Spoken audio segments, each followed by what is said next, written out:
Thank you for your attention so far. We have a totally different topic now. We'll be talking a little bit about privacy, identity, and advertising. And I'd like to introduce my two panelists with me. Let's all move over. Excellent. Super. Excellent.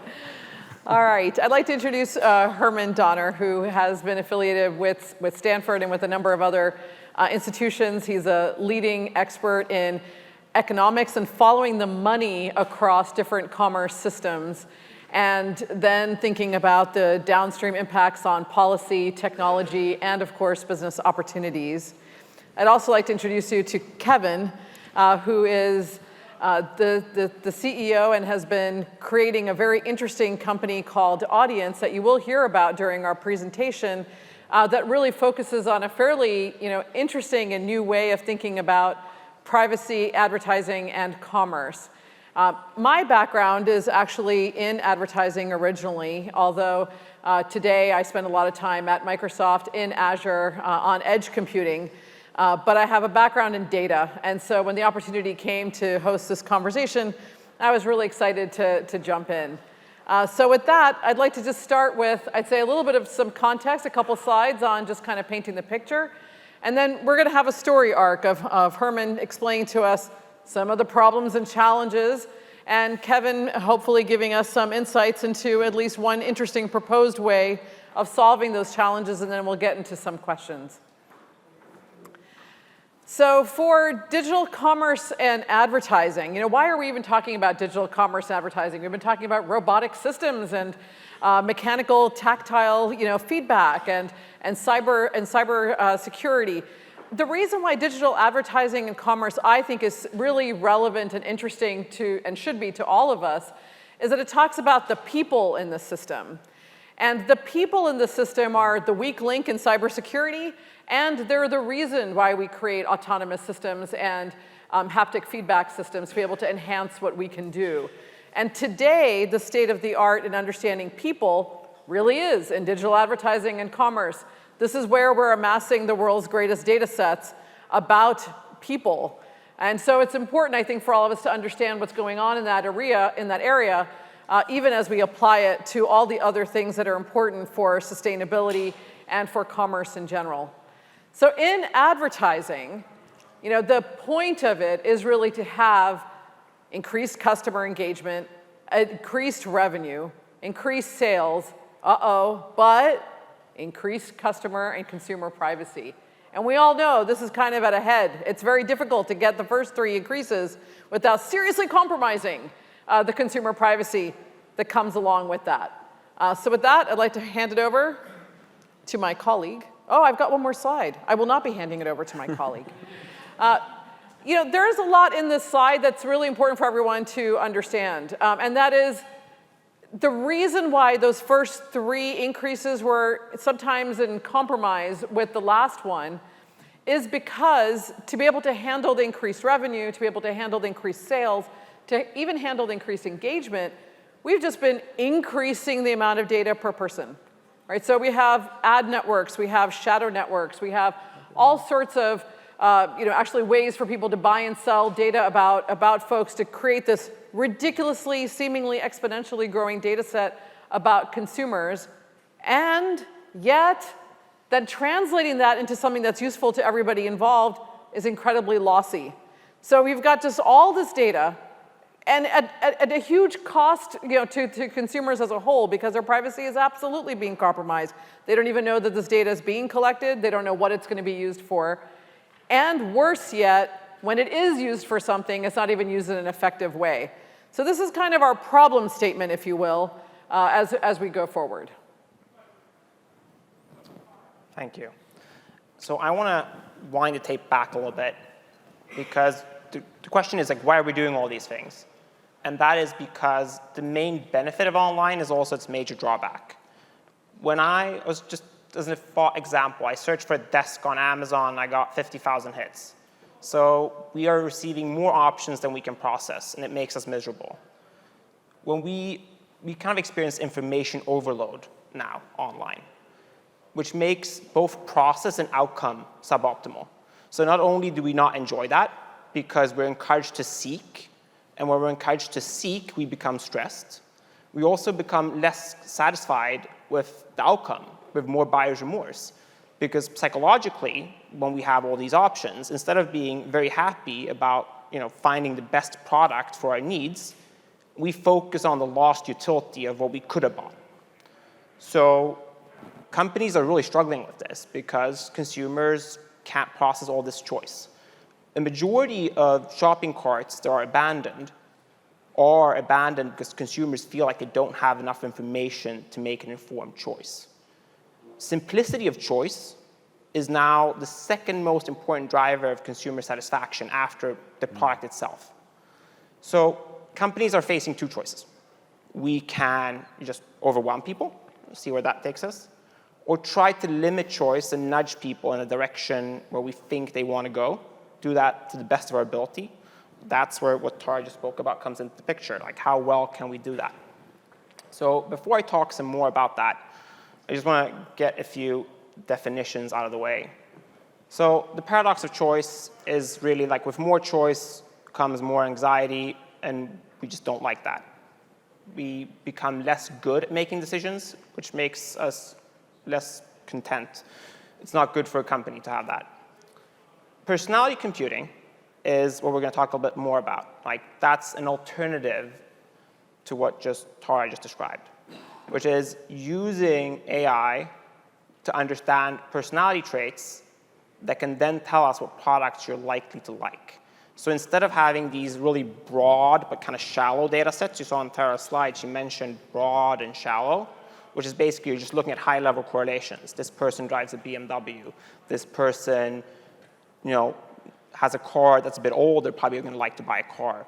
To going a bit deeper and understanding why we're doing something, not just that we're doing it, but why. And that can tell us things about brand affinities. So as an example, like if you have a BMW, you get targeted for certain products. But it's a big difference if you bought a BMW because it's the ultimate driving machine and you love that brand, or they just gave you good financing. We want to understand the drivers of why you did something, why some people feel love for a brand, they feel connected to it, and some don't.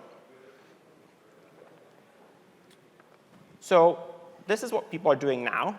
And the ability to be, what people are doing now is collecting this massive information and filtering it down to make recommendations. And this ability has built some of the most successful companies of today, mostly in entertainment and shopping. We're going to talk a little bit later about policy and how you could apply this in other industries. But people really love getting relevant content. And there is definitely a disconnect with a majority of people saying that relevant content is the second most important driver of customer satisfaction. But then, of course, an increasing amount of Americans are saying they're concerned about their privacy. So they love the consequence, but they don't really like the process of how it happens. So I'm just going to give an example of why this is important for a company. Think of three stores. One is your typical American department store. All the items are disorganized, and you don't get any help finding what you want. The second store is fairly organized, and a shopkeeper comes up to you and wants to help you, but everything they suggest is horrible. They want to help you, but they're just not really good at it. And then the third one is a really nice-looking store. Someone approaches you, and every suggestion they make is perfect. Where are you most likely to spend an afternoon? Where are you most likely to spend your money? I would prefer the third store. So this is great, but it's difficult. Sometimes you just can't do it good enough. Like we have these massive data sets, but it doesn't always give us those deep insights. I just talked about that. Like, why did someone buy this? How can we emulate that shopping experience that a good salesperson can do? How can we emulate that online? So that's why, Audience and I, we did a research project, and we looked into kind of the deeper psychology of shopping and how you could translate that into better recommendation algorithms. So we've done some research on this. And we looked at psychology, we looked at business studies, we looked at computer science. And the items that we pick can actually tell us a lot about ourselves. As an example, if I like art, and then I tend to be a more open-minded person, especially if I like niche things. So let's say we know that someone really likes niche content. That tells us that they're a very open-minded person. And if you're an open-minded person, you're more likely to try new brands. So let's say I'm just launched this new brand. I would really like to know about open-minded people. So understanding aesthetic preferences and identifying what kind of objects people tend to like aesthetically tells us if they are open-minded, if they like to try new things, and so forth. And I'm going to interject for a second. In the previous presentation, we saw the decision-making that goes into autonomous driving. In a sense, having those aesthetic preferences could even help with the negotiation of whether or not you should change lanes. Is that a wide enough gap for your particular preference? Actually, yes. Like, do I like risk? Do I like, do I easily feel scared? Exactly. Yeah, absolutely. Then there's the second aspect of personality computing we looked into a lot, which is brand personalities. Brands have characteristics that are very similar. There's a lot of Stanford research on this that I've read, and I'm citing it. I haven't done it. I want to be very clear about this. But there is the brand personality aspect is really interesting because we self-identify with the brands that we pick. And that tells us also what we should market to someone. So just to give you an example, someone walks into a store and they're dressed in Brooks Brothers from top to toe versus a leather jacket with metal detailing. That's, a good salesperson will figure out that these are very different people. It takes them like 0.1 millisecond. We also want to do that digitally. So as an example, a trusted brand like Volvo. People that are a little bit neurotic, they're very concerned about making a good choice. They How want many a trusted people here brand. have a Volvo? Yeah. Okay, I'm Swedish. I love Volvos. But, you're not going to mess up if you buy a Volvo.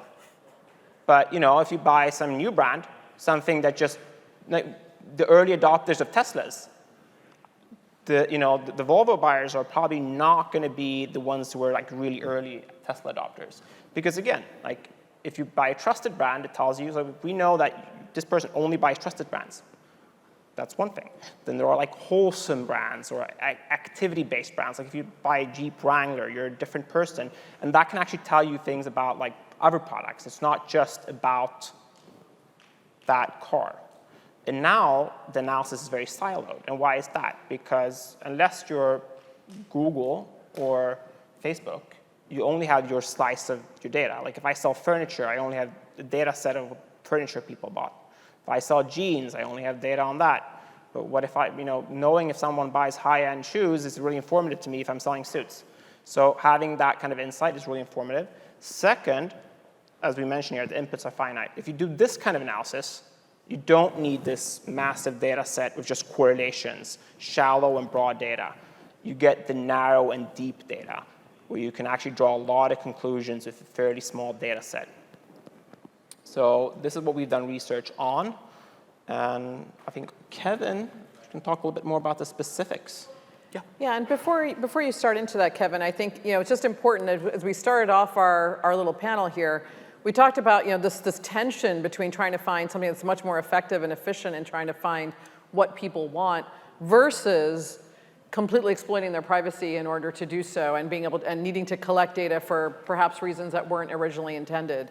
So, we have first a really great explanation of, actually you don't have to collect all that data. In fact, if you have a little bit of data, you might actually get to better results.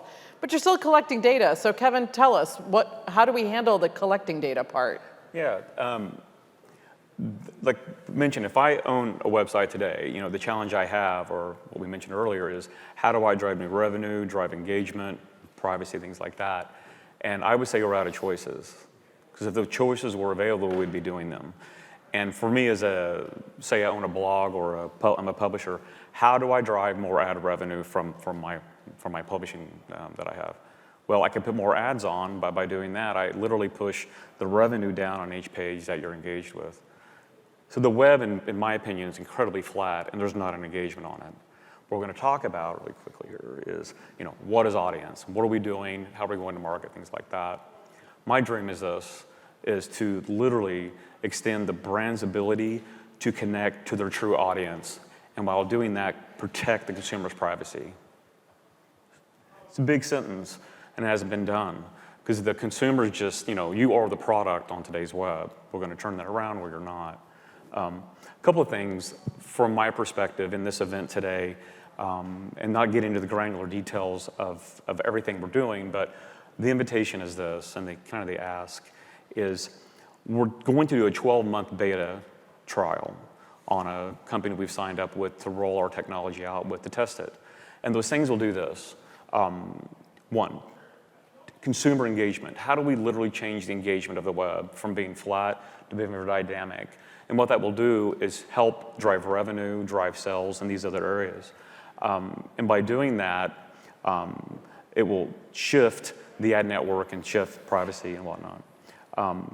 On the beta itself, again, the idea behind it was the conference is awesome, but to extend the conference over the next 12 months, we're inviting you on two ways. One, you can follow our progress. You can hit the code, sign up with us, and just follow our progress. Every couple of months, we'll do Zoom meetings and follow-ups and share data of a real live rollout. The second side is, if you're an e-commerce company or finance, something like that, we'd love to work with you, the same thing. We'd like to beta with you and change this inherently to the core. Can I add something? Please. The reason why privacy is not going to be invaded in the same way here is because we're going to understand context better. When you walk into the car where you buy cars, it's really not the time to start talking about shoes with you. You might need new shoes, but it's really just not the right time and place for it. And today, we do look at context. It is done, but it's not done as well. So we want to shift from looking at who you are. The focus now is really on who you are and the data points we have about you, to what context you're in.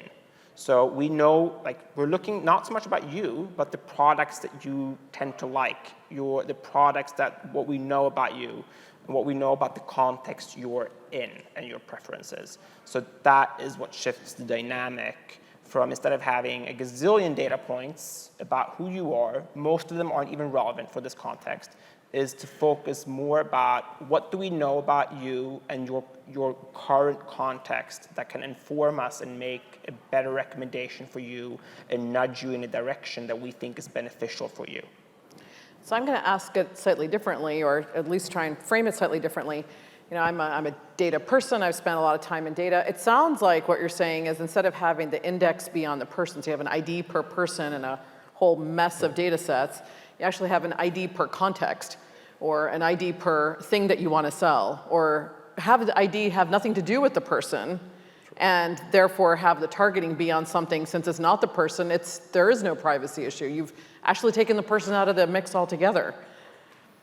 That's right. And from my perspective, I have an early idea on this, and that is to be a broker and to work with existing ad networks like Google AdSense, Google AdWords, and third-party ad services, and pass enough of this, called a personal persona, to them without breaking consumers' privacy. The beta is built around that, to grab enough information that we can provide and prove that thesis to be true. And that's what this beta is about.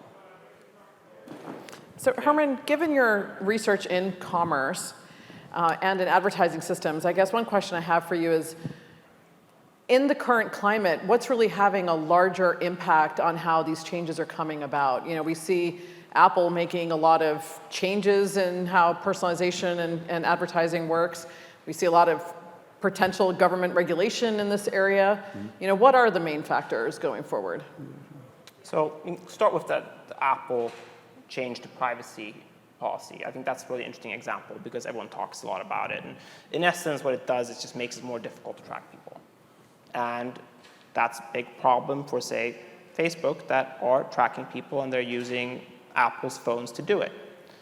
It's been less of a problem, it's still a problem, but it's been slightly less of a problem for Google because they still have other ways of marketing things, like search results. You pay an auction for keywords. You have Amazon that are really growing like crazy in ad revenue because they're doing similar stuff with their search results on their site where you can get ads based on context. So what you're seeing is that what we just spoke about, like going from person to context. What Apple is doing is they've really shifted the narrative. So we're seeing that the model collecting data is becoming more difficult. So we're seeing that now it's about, okay, which keywords did I put in? Great. Or what context am I in? So just that's a bit of an abstract thing to say. So just give me an example. I'll give you an example. Both Google and Apple are going to start putting in ads in their apps. So maps. So they know I'm in a certain, like the most basic, I'm in a certain location, and they know I'm looking for something. I'll get an ad for something in that location. So they understand the context a little bit better. So we're now going from one model to another as a consequence of the Apple regulation. I'm going to interrupt you guys and open it up for questions in the audience. Yes? Oh, wait 1 second. I think there's a mic coming in your direction. Thank you. How you compete with the players, the current players in the industry? Because I feel that with the current algorithm, they actually can see like everything you like and everything sort of you do, and then they start just sort of sending you things through different apps. And I really feel that they actually know all my life, because certainly sometimes they send me some things that I would have never imagined, or I don't know, like during the weekend, I was checking a website for a shop that I liked, but I saw that like a few times, and I just liked it just for the algorithm to know that I liked that shop, for example. And then the next day, the algorithm showed me like the same photo that I was looking at with exactly the same colors I was wearing the day before. I was like, how is that they know the colors I was wearing? So to that level of, so how will you compete with that? It's kind of hard for me to hear. How do we compete with, I mean, just in summarize, how do we compete with the massive data sets that, the big players have? That are now the default. Yeah, so that's exactly what I was saying. So there's an enormous opportunity to work with those ad networks, because they have the pressure, right, from privacy groups to change the way they're doing things, kind of what you just described, right? There's a lot of pressure, we all know that in this room, that they need to change the way they're doing business. Google not using third-party cookies to track you, things like that, that's happening. But there has to be a shift in the entire way this is done, and that's what our proposal is. But working with current ad networks, we're not trying to build our ad network. You're going to boil the ocean. Not interested in that. But working with existing providers, they know it has to change. There's another way to do this, which provides a higher set of ad revenue with a different type of ad that connects to you as an individual without monetizing you as an individual. We're not looking at you as you. We're looking at something different. And that will drive the revenue up. But passing enough of the essence of the persona to an ad network, be that Google or be it Rubicon or OpenX, there's a plethora of them, passing enough to them where we can provide information to them without giving up who you are and the privacy of you. That's what we're going to do. Other questions? Yes, in the back. In the back. Hand up, please. Thank you.